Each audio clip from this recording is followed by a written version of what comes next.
George. Sorry, When you look back at the game, how much of it is the result of the way Thomas Scholl played, and how much of it is the result of what went on? You know, I think that's a lot to put on a freshman. It's a good question. I thought we had Sean Walker's chance in the first period and Bryce Williamson's chance in the first period set the tone to me. Copley made a couple of saves. I'm just trying to think of their goals. You know, the first goal, you know, they moved it around pretty good. Johnstone's a good player.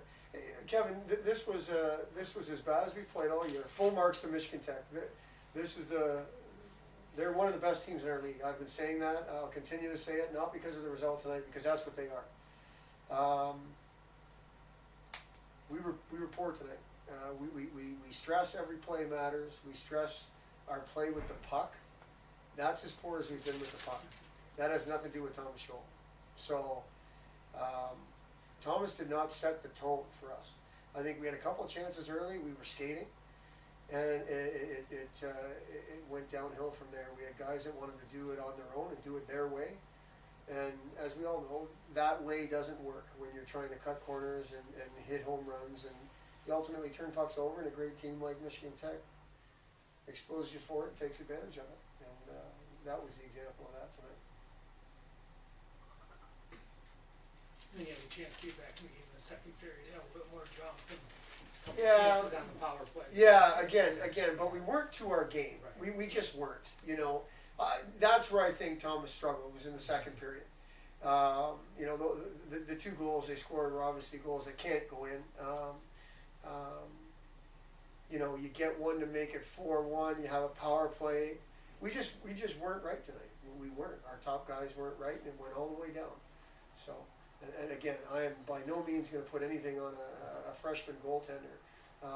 He is one of our players. We expect him to play better than he played, but that list is long. Yeah.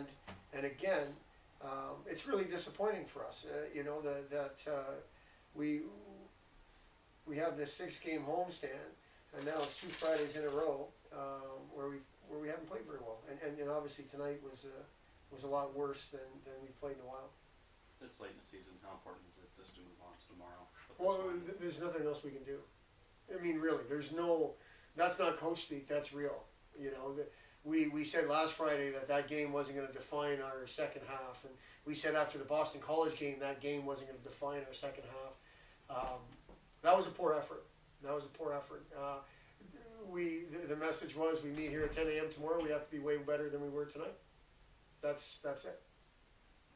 Chris, can you talk a little bit about the emotion of a game like this at this point in the season? Yeah, we haven't done well, John, in those games. What comes to mind last year was the series against Northern, very emotional series for us. We had a chance to host the first round, played really poor the first night. But again, I haven't seen our team play this poor in a long time. So that emotion went quickly away, and I'm not sure why. We've played from behind before.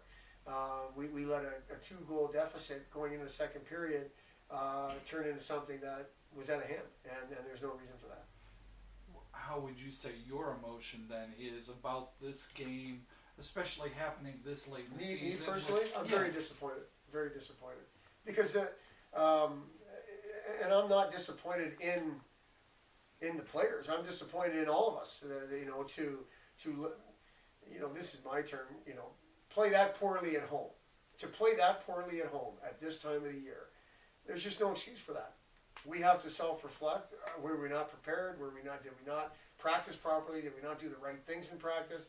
It's hard because we've done the same thing in practice we've done on weekends. We've played well. Friday nights where we played well. You know, again, we prepared the same way. Last Friday was as good of a first period as we've played. Well, it gradually got worse.